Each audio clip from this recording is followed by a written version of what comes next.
이 방법으로 하면은 뭐 중학교 거, 고등학교 거, 대학교 거 그 어떤 거라도 수학을 못할 수가 없어요. 근데 다들 이렇게 잘 안 해요. 뭐 제가 정말 많이 듣는 질문이거든요. 이게 좀 공감하시나요? 우리 아이는 왜 이렇게 수학을 못할까요? 어떻게 해야 수학을 잘하죠? 뭐 이렇게 이런 것들. 예, 정말 저는 뭐 업계에 있으니까 정말 무수히 많은 이야기를 들은 주제죠. 근데 우리 아이는 왜 이렇게 수학을 못할까요? 수학 잘하는 법 좀 알려주세요. 이거 정말 요청을 많이 듣거든요. 근데 진짜 문제는 이게 학생이 저한테 이렇게 물어보면 저는 열과 성을 다해서 알려줄 용의가 있거든요. 근데 이런 질문을 하는 사람이 대부분 어머님이세요. 저는 여기에서부터 비극이 시작된다고 생각합니다. 이제부터 제가 수학 잘하는 법을 알려드릴게요. 네, 잘 들으세요.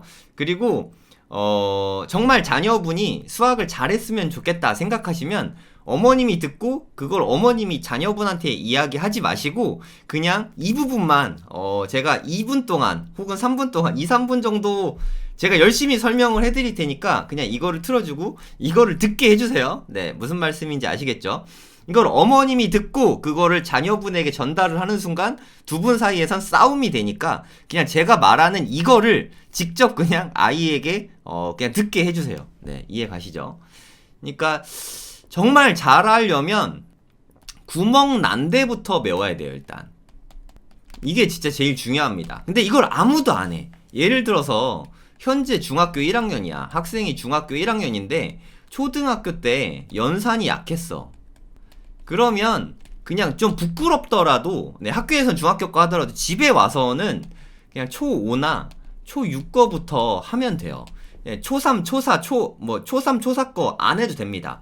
근데 초5 것도 5학년 2학기, 6학년 1학기 요 두 개 학기 거는 완전히 통달을 해야 돼요. 여기부터 막히기 시작하면 중등 수학을 잘하는 거는 불가능합니다. 네, 다시 5학년 2학기와 6학년 1학기가 잘 안 되는데 초등 수학을 잘하는 건 불가능합니다. 아시겠죠? 그럼 5학년 2학기와 6학년 1학기는 어떻게 해야 잘하냐?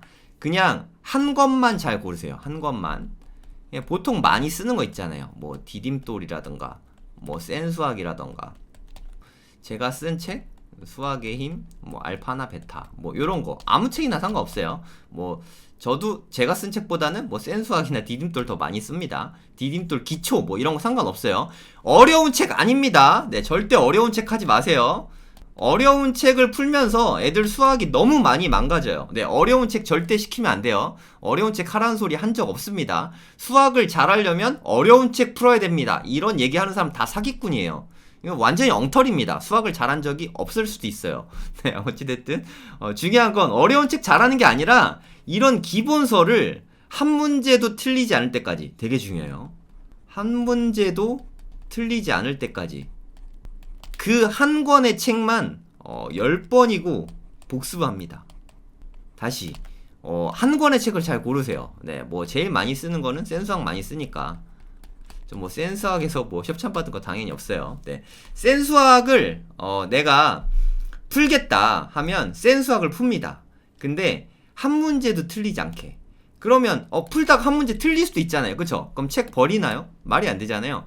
그래서 애초에 노트에 풀어야 돼요. 노트에 이렇게 반 접어가지고 이렇게 노트에다 풀고 여기다가 그냥 뭐 1번 어쩌고저쩌고 2번 어쩌고저쩌고 3번 어쩌고저쩌고 뭐 이렇게 써있잖아요. 그럼 틀린 것만 표시하면 돼요. 틀린 것만.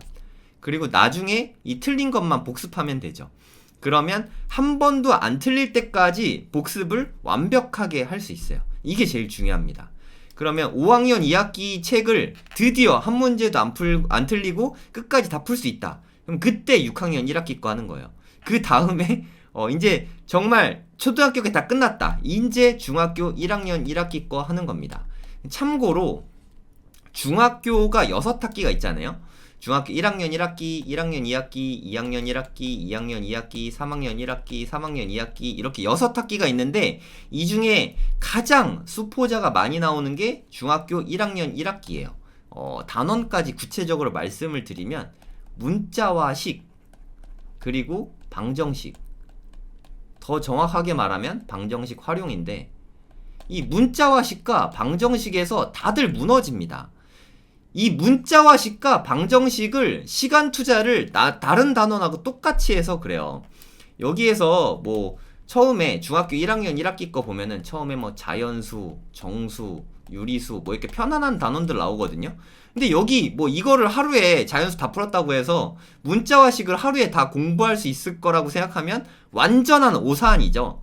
여기에서 들인 시간에 한 5배 정도 들여야 돼요. 여기는 한 10배 정도 들여야 됩니다. 그래야 이거를 좀 잘 할 수 있게 돼요. 그러니까 얘네들은 한두 번 봐도 괜찮은데 이거는 문자화식과 방정식은 완벽하게 통달을 할 때까지 이거는 복습을 하고 또 복습을 해야 돼요. 그래서 핵심만 말씀을 드리면 한 권의 책만 한 문제도 틀리지 않을 때까지 복습을 하는데 단원이 완벽하게 마무리가 안 되면 그 다음 단원을 진도를 나가지 않으면 돼요. 예를 들어서 1단원, 2단원, 3단원, 4단원, 5단원 뭐 대단원으로 이렇게 있잖아요. 1단원을 다 풀었는데 잘 모르겠어. 그럼 또 1단원을 풀고 또 잘 모르겠어. 또 1단원을 풉니다. 완벽해. 그때 2단원 풀고 이제 잘하는 것 같아. 그래도 한 번 더 복습하고 근데 또 안 틀렸어. 그럼 이제 또 3단원을 푸는 거예요. 이 방법으로 하면은 뭐 중학교 거, 고등학교 거, 대학교 거 그 어떤 거라도 수학을 못할 수가 없어요. 근데 다들 이렇게 잘 안 해요. 이게 좀 어설픈 게 있더라도 그냥 넘어갑니다. 어설픈 게 있더라도 넘어가요. 왜냐? 학원에서 진도를 나가니까. 여기에서 문제가 발생합니다. 학원에서 진도를 나간다 해도 나는 내 할 거를 다 완벽하게 완료하고 같이 가야 되는데 다른 친구들이 간다는 이유로 내가 따라가는 거예요. 그러니까 남의 페이스로 가는 거죠. 이게 되게 위험하지 않습니까? 나는 내 페이스로 가야죠. 왜 남의 페이스에 맞추려고 합니까? 그래서 수학을 못하는 거예요. 네, 이해 가시나요? 수학을 잘하는 법. 제가 사실 알려드린 게 전부 다거든요. 근데 이게 진짜 전부 다인데 정말 새로운 무언가 대단한 비법이 있지 않을까? 이거를 좀 되게 많이 생각하는 것 같아요. 제가 만든 수학학원은 다 이 방법에 기초해서 학생들을 가르칩니다. 여기가 좀 잘 안 되면 여기 복습시키고, 여기가 또 잘 안 되면 또 복습시키고, 잘 안 되면 또 복습시키고. 되게 재미없죠? 되게 재미없고 힘들죠? 네, 그래 재미없고 힘든 방법인데 옳은 방법이에요. 네, 이렇게 하면 누구나까진 아니더라도 그래도 다른 방법들보다는 확실하게 수학을 잘할 수 있게 만들어준다. 그리고 다른 방법들보다 훨씬 덜 고통스럽다라고 말씀드릴 수 있을 것 같습니다. 수학을 잘하고 싶으신 어린이들, 학생들 이렇게 한번 꼭 해보시기 바랍니다.